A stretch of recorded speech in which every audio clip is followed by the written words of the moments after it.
ఏందబ్బి నువ్వు నమ్మవా?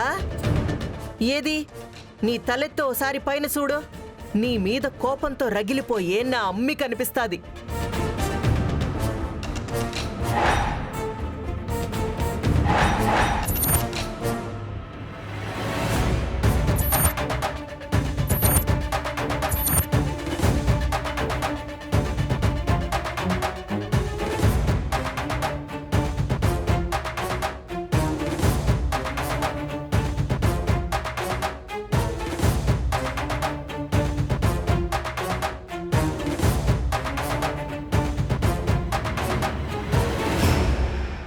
ఏమబ్బి కనిపించినదా నా అమ్మి? బోర్డులు పీకేసినాది, విడాకుల పేపర్ల మీద సంతకాలు పెట్టేసినాది. ఇంకేం మిగిలుండాది? తొందరలోనే బోడిగుండు కూడా కొట్టించేద్దాం అఖిలమ్మా.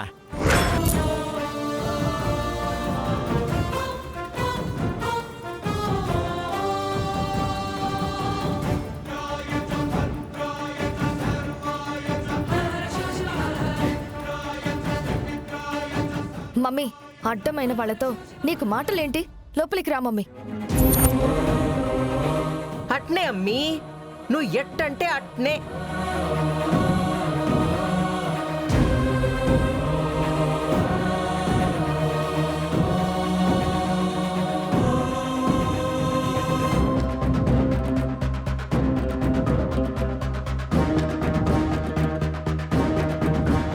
పందెం గెలిచేసి ఎండి పదవిని లాగేసుకుని నా అమ్మిని నాకు దూరం చేసి నా ఆస్తిని నొక్కేసి నాకు పంగనామాలు పెడతా ఉంటే నేను చూస్తా ఊరుకుంటాననుకున్నావా?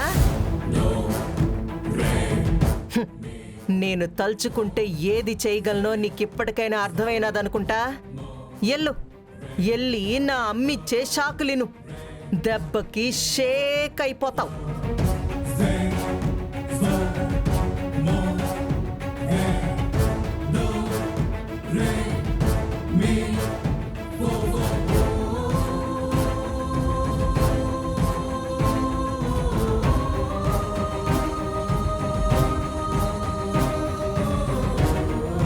అఖిలమ్మా, ఒక్క మాట కూడా మాట్లాడకుండా మునిలా మౌనంగా వెళ్తున్నాడు. నాకేదో డౌట్గా ఉంది. ఇప్పుడు మన టైం నడుస్తా ఉండాది బావుగారు. రాహువు ఆ వెంకిగాడి లైఫ్లోకి ఎంటర్ అయిపోయినాడు కదా. ఇంకా వెంకికంతా బ్యాడ్ టైమే.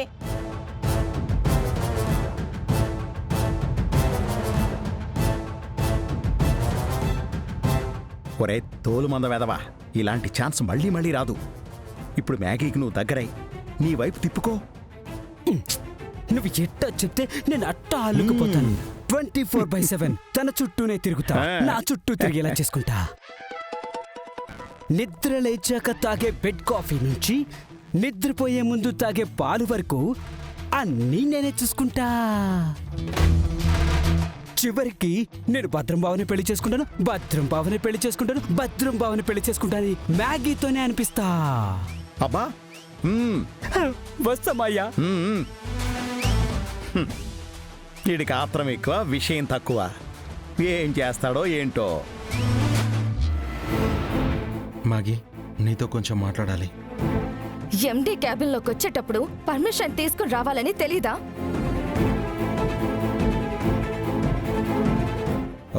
నేను కూడా పర్మిషన్ తీసుకోవాలా? తీసుకోవాలి. కేవలం నువ్విక్కడ ఎంప్లాయీవి, టెక్నికల్ ఇంజనీర్వి, అంతే.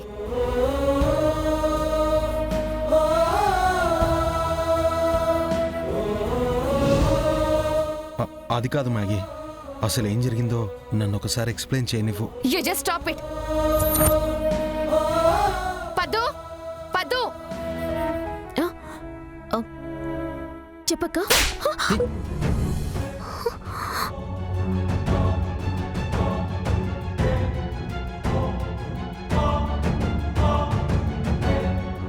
నిన్ను పియ్యేగా పెట్టుకుందెందుకు? ఎవరు పడితే వాళ్ళు నేరుగా నా క్యాబిన్లోకి వస్తుంటే నువ్వు వెయిట్ చేస్తున్నావు. పర్మిషన్ తీసుకురావాలని తెలీదా? మన బంధం అంతేనా? మనకింకేం సంబంధం లేదా? లేదు. నీకు నాకు మధ్య బాస్కి ఎంప్లాయ్కి ఉన్న సంబంధం తప్ప ఇంకా ఎలాంటి రిలేషను లేదు. నువ్వు ఒక ఎంప్లాయ్ లానే ఉంటూ. ఆ, పద్దు నువ్వు ఒకసారి బయటికి వెళ్ళు. నువ్వు ఇక్కడే ఉండు పద్దు. నువ్వు వెళ్ళు పద్దు. తను ఉండాల్సిందే. ఉండు పద్దు.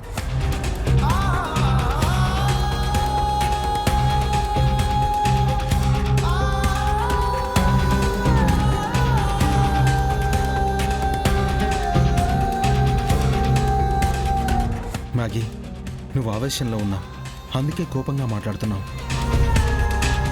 ఒక్కసారి ఆలోచించి మాట్లాడు. నేను ఏ తప్పు చేయలేదని నీకే అర్థమవుతుంది. నా కళ్ళతో చూశాను, చెవులతో విన్నాను. ఇంటర్వ్యూలో నీ మాటలు అబద్ధమా? మా అమ్మని చంపించాలి అనుకునేది అబద్ధమా? మా మీద పగ తీర్చుకోవాలి అనుకునేది అబద్ధమా? ఆస్తి కోసమే నువ్వు ఇదంతా చెయ్యలేదా?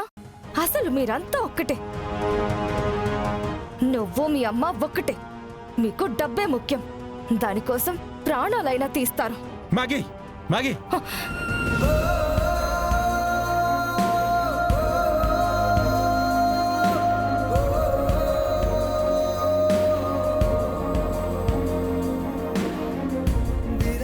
ఏంటి గొంతులేస్తుంది?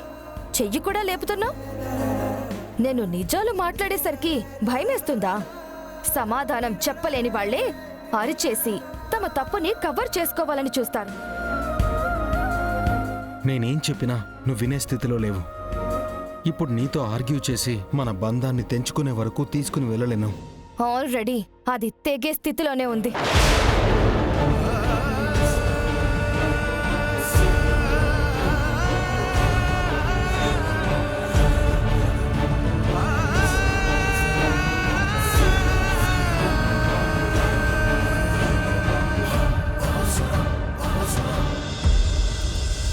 నువ్వు రూల్స్ రెగ్యులేషన్స్ బాగా ఫాలో అవుతావు కదా? ఇది ఆఫీస్లో జాయిన్ అయినప్పుడు మా టర్మ్స్ అండ్ కండిషన్స్ చదివి నువ్వు పెట్టిన సంతకం. అందులో 5th క్లాజ్ నేర చరిత్ర, క్రిమినల్ బ్యాక్గ్రౌండ్ ఉన్న వాళ్ళని జాబ్లో నుంచి తీసేస్తాము అని ఉంది. నీకు 1 మంత్ టైం ఇస్తాం.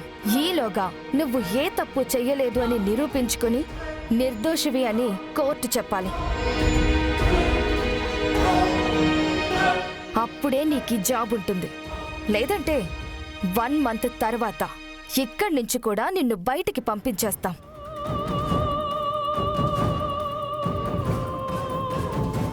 సరే, ఈ సంతకానికి ఇంత అర్థం ఉందని ఇప్పుడే అర్థమైంది. కానీ డైవోర్స్ నోటీస్ మీద ఫస్ట్ నువ్వెందుకు సంతకం పెట్టావు?